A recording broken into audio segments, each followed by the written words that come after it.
Matt Weiner, champions all over the show. Steve Smith, Isaiah Thomas here in Phoenix, and of course Kenny Smith and Shaquille O'Neal back with us again for Game 2. Fellas, good to have you with us as well. 48 hours ago, we were wondering whether Giannis Antetokounmpo would be available to play in Game 1, and Shaq, he did. 20 points, 17 rebounds in 35 minutes. 35 minutes that the Bucks actually won by a point. We've seen him. What's your expectation for Game 2 tonight? Well, I think it was a feel-like game for himself. Even though he was back, he probably was still a little timid. But now that he knows that he can play, I think and I hope he realizes that 20 points is not enough. You never really know how to become a champion until that time comes. However, when you're tired of losing, when you're tired of, being defeated, you just dig deeper inside and you say, you know what, I have to rise to the occasion. They got down by 20. He only had 20 points. I know he averaged 40 versus the Suns during the regular season. In order for them to have a chance, he's going to have to be up in that 35 range. And, he just has to do more. And all superstars had to do it. Kenny had to do it and hitting 7 threes. Steve Smith had to do it. Isaiah Thomas had to do it. I have to do it. If you want to get your team over the hump, you have to be spectacular. Not good, not great, spectacular. Spectacular, Shaq is calling for tonight as you see the scene down on the floor, similar to what we saw a couple of nights ago, Zeke. Giannis only got up 11 shots in Game 1. How do they get him more involved offensively? He has to be more forceful himself. And not only does he have to be more forceful, but he's got to not only penetrate, drive the basketball, Smitty, and get others involved, but, 11 shots is not good enough for him. As Shaq said, you got to be spectacular in these moments. You got to be big time in these moments. As we see him driving to the basket, he's got to put some pressure on Ayton. He's got to get him in foul trouble. And whenever, he's got small people on him like that, it's barbecue chicken, right, Shaq? I mean, that barbecue chicken. And he's got to make his presence felt in a big, major way. He's the biggest player on the floor. He's the most athletic player on the floor, and he's got to show up tonight and have a great performance. And we'll see how often Mike Budenholzer goes to those small lineups tonight where Giannis is playing the 5-man. Offensively, Kenny, the Bucks have been scrutinized and criticized a lot for stagnant offense with Giannis basically facing a whole team of defenders staring at him and dribbling the ball. How can they get him going downhill and into the restricted area where he's most effective? Well, again, like Isaiah said, a lot of that is controlled by what he does. I think, that's the first thing to get him downhill. The other part is you have to have defensive stops. So when you make stops, Chris Paul was on fire in the third quarter. Booker was on fire in the second quarter. So you're playing against a half court. So you have to get stops so you can rebound and run. That's how you win championship. Stops, rebound, run. And they weren't able to make stops, so then they couldn't rebound, then they couldn't run. So it all starts on the defensive end, being able to get in transition. Yeah, and in the paint, Smitty, the Bucks have dominated their opponents through the first 3 rounds of the playoffs, plus 200-something in those 3 rounds, -2 in Game 1 against Phoenix. Well, I look at it like this. If you have Giannis setting a pick, which DeAndre Ayton is guarding him for Drew Holiday or Chris Middleton, preferably Drew Holiday, and he rolls, Jay Crowder's on Brook Lopez. So he's the guy got to pick him up. Advantage the Bucks. So I think if you look at the Bucks, you need to play like Phoenix. DeAndre Ayton at the beginning of the year where Chris Paul was picking and popping to the elbow, they had their talks. Everything is a role for him. But the guy that got to collect him is Jay Crowder coming off Brook Lopez. I'm taking my chances, Giannis rolling downhill with the basketball on a pick and roll. It's simple, but Isaiah, if you set that pick and Giannis, as athletic as he is, he's a bully when he catches it. He catching it one dribble dunk. I'm going him downhill, and the help guy is Jay Crowder. They should win that matchup. Yeah. Well, and Kenny, that goes to another question I was going to ask you, because you were talking about them not being able to run in Game 1. In a half-court set, does it make more sense to you to start the offense with Giannis having the ball in his hands or finish it with Giannis having the ball in his hands? Well, he's the best finisher without question on the team. So finishing it is probably the most important thing. However, where do you start him with the basketball is what Coach Bud has to figure out. Because every time it seems that they have a team that kind of play can force them into a wall, so to speak. They have a lot of difficulty. I just thought the Atlanta Hawks weren't physical enough to probably beat them. They were more talented. Even without Giannis, they were able to, close out 2 games. But, this is a talented Phoenix team. The year before, Toronto. Those teams that are physically matching them, they have to change their offense and create opportunities for him in different areas of the floor. And I always say, he could UCLA cut. He could start the offense, but he could UCLA cut, which means you pass and you dive to the box. And then all of a sudden he's one dribble away from a dunk or an easy pass outlet to a shooter. But I think out here where he's practicing now, it still allows people to guard him easier. This, to me, allows people to guard him easier. He takes tougher shots right in those areas of the floor. Yeah, when he's facing the rim, the defense can set. They can put themselves wherever they want to be and anticipate what he's going to do. Does he need to change his ways tonight, or do the Bucks need to use him differently? The Bucks definitely need to use him differently because he doesn't have the advantage when he's standing out front with the basketball. And when you're standing out front with the basketball, really there's 5 defenders in front of you that you're looking at because you can see all of them. However, if you start him in the restricted area where he's most effective at and then pass the ball to him while he's already in the restricted area, now you've accomplished what you wanted to accomplish, and that's penetrate the basketball and put it in the paint. You can get into the paint by dribbling the ball into the paint for penetration, or you can pass it into the paint for penetration. We got Shaq, Kenny Smith, the other Steve Smith, myself. We're up here, right? And we all penetrated the basketball, Kenny and I, but Steve Smith and Shaq, their penetration started when the ball came into them. So there's 2 ways of doing it. You can dribble or pass it, and Shaq, probably the best at getting it inside the post and dominating and finishing. Hey, Shaq, you talk a lot about what superstar players need to demand to be at their best. And you said a moment ago Giannis needs to be spectacular tonight. He's not that kind of personality. At least that's not the sense you get from the outside, that he's going to demand a lot. What should he say to his coach and his teammates tonight? Well, I would have to disagree with you. I didn't know he averaged 40 versus Phoenix during the regular season. So if you did it before, you should always do it. Their rule should be, and I agree with everyone on the panel, when we get a stop, we run and get the ball to me. Nobody can stop me. When we're in a half court, we're looking for Drew to be aggressive. We're looking for me to come off pick and rolls, and we're looking for Chris Middleton. That should be their whole strategy for the whole year. Him out here shooting threes and shooting free throw line jumpers, I don't think that's effective for him. A lot of people, they always tell us big guys, when they see us dominate at something, well, he needs to develop a 15-foot and shoot a 3. I don't think he does. If you shoot the high percentage shot and dominate your opponent in the paint, that's all you need. They're not doubling them. They're not tripling them. He should barbecue chicken alert these boys to death. Just kill them to death. Like him, 7-foot guy shooting jumpers when you're not really a jump shooter. Look, he's not Dirk. He's not Garnett. He's not Tim Duncan. He's Giannis.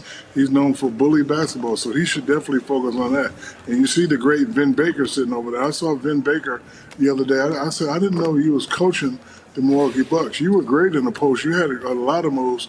How come you're not teaching Giannis some of those moves? And his reply was, we're getting to that. So this summer, whether he wins or not, I think he needs to, get with Vin, get with Hakeem Olajuwon, and definitely develop a post game because, look, it's okay to shoot threes, but if I'm 6'11", that athletic, that strong, and that fast, and I got little guys guarding me, shoot a jumper for what? Shaq, how dare you disagree with me? I'm kidding. Sorry. I'm kidding. I think we actually are pretty much in agreement on this matter, as a lot of folks are when it comes to Giannis and what he is, what he isn't, and what he should be for the Bucks. They'll need him sooner than this summer tonight in Game 2 to avoid 0-2. Coming up here, one dream realized, 3 more wins to reach another for Chris Paul. His conversation with Smitty is next. And in Game 1, yeah, y'all scored. But to me, you did everything you were supposed to do on the defensive end. Talk to me about that. One thing about our team is we have our principles. Going into every game, we're going to know we want to do this, we want to do that. And there's a trust level that we all have. So Guys bought in, and they realize, and we say it over and over in the huddle, yeah, we can shoot, yeah, we can score, but the way you really break down. Or more in a finals game at the age of 36 or older. He spoke with Smitty about reaching this stage for the first time in his long career. I think it's Chris Paul's time, and I think he's going to do what he needs to do to win. Chris Paul underhands it to the cutting Bridges for the slam. Chris Paul's been putting on a show. CP3 completely in control. He's waited a long time to play in the NBA Finals, and he is shining here in Game 1. Chris, the NBA Finals. Talk to me about that drive in to the arena. Yeah, driving to the arena was actually dope. I had my gospel music on, sort of just taking it in.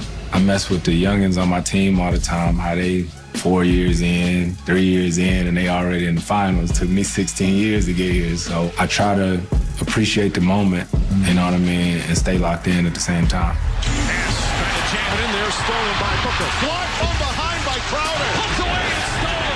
Cameron Johnson with the defensive gem. Great hands by Chris Paul. Paul just took it away. And in game one, yeah, y'all scored. But to me, you did everything you're supposed to do on the defensive end. Talk to me about that. One thing about our team is we have our principles. Going into every game, we're gonna know we wanna do this, we wanna do that, and there's a trust level that we all have. So guys bought in, and they realize, and we say it over and over in the huddle, yeah, we can shoot, yeah, we can score, but the way you really break down teams is you get stops, and that's what we believe in. Bridges to Ayton for the flush. EA right to the rim and in. Ayton right there to follow. Paul cuts to the left. Floats it for Ayton, who jams it home. You talk about that chemistry with DeAndre Ayton. Man, to see how our relationship has grown and changed almost like gives me goosebumps, because like we had some real rocky times, you know, but with success, that stuff can change, and I think there's a bond there now and there's a trust. And so DA knows that not only do I trust him, but he can trust me. And the jump that he made from the regular season to postseason, I've never seen nothing like it. He just won his respect, and I love that he out here getting it. Booker off the glass and in. Booker, stutter step move, fade, shoots, good again. Good. Booker, step back, D2, yep. You and Devin Booker. Talk to me about that and then that relationship, because the games can talk, but then you got to have that respect between each other. That's my brother right there. Like Book, seeing how we started working out and training the first day after the trade happened.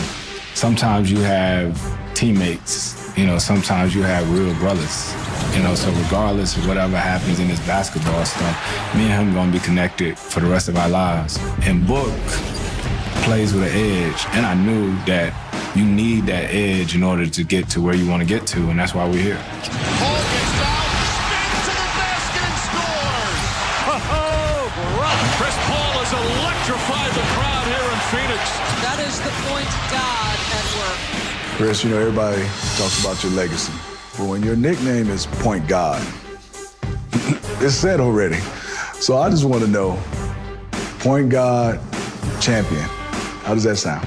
Man, it'd be real good, but we still got a ways to go. And I think the part about this whole thing has just been, the fun part ain't necessarily the winning. The winning is cool and all that, but it's the process. So I think that's why we play so hard too, is because we want everything from this season to end on the biggest high and the biggest memory you could, being around the group that we're around. As smart and competitive as a player as we've ever seen in the NBA, 16 years in now, he finally gets to the NBA Finals. And Zeke, I know he looks warm and cuddly in the commercials, but Chris Paul is ruthless in seeking out weakness from an opponent, and he found it in the Bucks switching defense in Game 1. Most definitely, and Smitty, great job on that interview, by the way. And there's no greater label in sport than champion, and you know that, Kenny know that, and I know that. So we're hoping that Chris accomplishes that, you know. But as a point guard and a point guard, what you want to do is control the middle of the floor. And what Chris Paul is able to do, just like in football, that quarterback want to play between the hash marks. And in basketball, the point guard, we want to play in the middle of the floor between the two elbows, foul line to foul line, elbow to elbow. You see Chris Paul here right on the elbow, got Lopez there.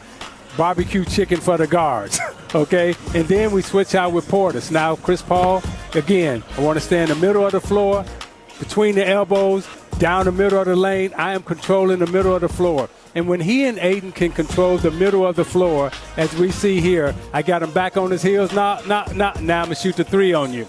That's what great point guards do in terms of controlling the game, controlling the floor, knowing where they are on the floor. And that's what great quarterbacks do. And we see so many great quarterbacks in the Super Bowl. What they want to do, they want to control the middle of the field and throw between the hash marks. And this is what we do in basketball as point guards. We want to stay in the middle of the floor, Matt. Perfect analogy. And Paul was a predator in Game 1. Brook Lopez and Bobby Portis weren't so much bucks as like wounded fawns as he picked on them, Shaq. So what is the answer tonight for Milwaukee? Well, one, they have to man up. And two, they definitely have to make adjustments.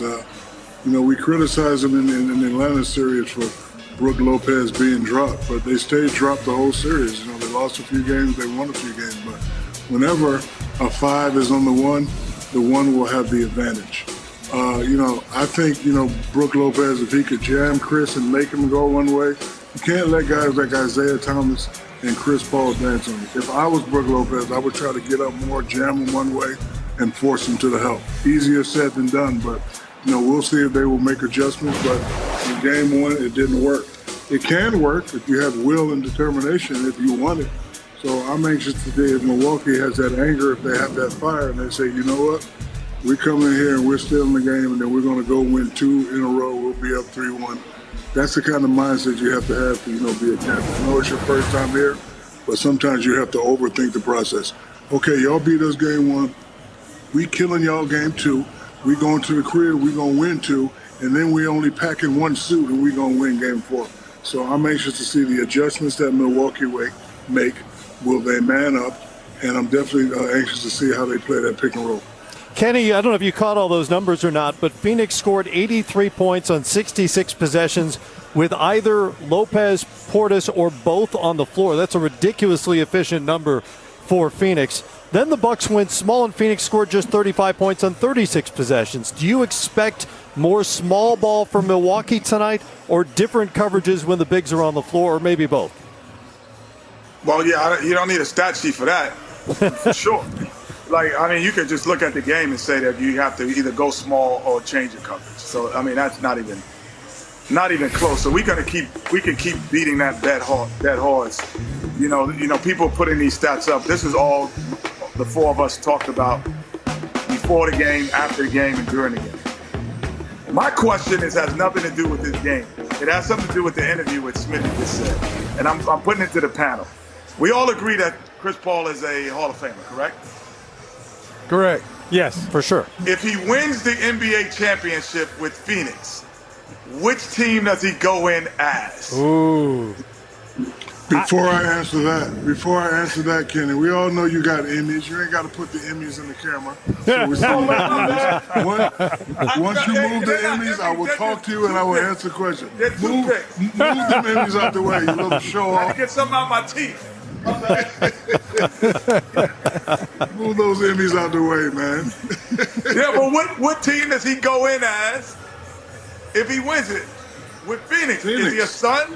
Is he a Hornet? Well, what do you think of him as? Phoenix. He's Phoenix. I think he's Phoenix also. I think so. If you win it, you got to go in with the champion. You don't want to go in with the losers. Okay, I'm just trying, but he's only been there for 8 months. Hey, when you go into the Hall of Fame, Kenny, you ain't going in with the Sacramento Kings. No offense to you, Shaq. No offense to you, Shaq. But Kenny, you going in with the Rockets. Hey, listen. I'm just saying he only been there 8 months, and I'm trying to see if that makes the difference. And I was thinking that. I'm like, man, I'm going to have to think of this guy as a Phoenix Sun, which up until the 15 and a half years, I never thought of him as a Phoenix Sun and never even associated him with that. Yeah, that's a good question. I don't know. Well, he ain't going in with the Clippers. Well, I don't think you have to. I get Kenny's point about what you think of him as. I still think of him as a Clipper. Right? You went in as a specific person, right? Yeah, I went in with the Pistons. I'm bad boy. You go in as a Piston, like Shaq, what you go in at? Lakers. Yeah. Well, he went in as a Laker. Well, he had choices, though, because he won in Miami, too. He had choices. Right. Yeah. But still, if you didn't go with the Lakers, when I think of Shaq, I still think Lakers first. I do too. I don't think Miami. I think Lakers. That's you know. I remember when Shaq first went to the Lakers, he said at his press conference, "When I'm done playing, I want a banner and I want a number." On the wall, and I was like, let me tell you this, Isaiah. And he got a statue out of it. I was like, oh, that's But gangster. see, I will say, gangster. saw him win in Miami, saw him win in the Lakers. But when he was in Orlando, ooh, he was running faster than guards. Oh, yeah. He was handling. He was jumping higher than everybody. Not that he couldn't jump in later years, but I had never seen anything like that. I had to call my daddy. I said, hey, Daddy, there's somebody that's very athletic at 7'2". Yeah. If Shaq don't leave Orlando, right? Hey, man, I'm glad he left. I'm glad he left. It's a lot of stuff never happens. Yeah. If Shaq don't leave Orlando, it was a whole, and Penny don't get hurt, it's a lot of stuff never happens. Said it best. Yeah. He said, I'm so happy that it didn't work out in Orlando. Got to double him in 3D open. I got to guard Penny. Really? Really? You want to talk, speaking of mobile centers, I know you wanted to get to DeAndre Ayton, who has been unbelievable at doing the things he's best at and was 8 of 10 for 22 and 19 in game one. Well, what Shaq was great at doing was playing in front of the rim. And what I mean by playing in front of the rim, when you let a 7-footer play in front of the rim, I mean 2 inches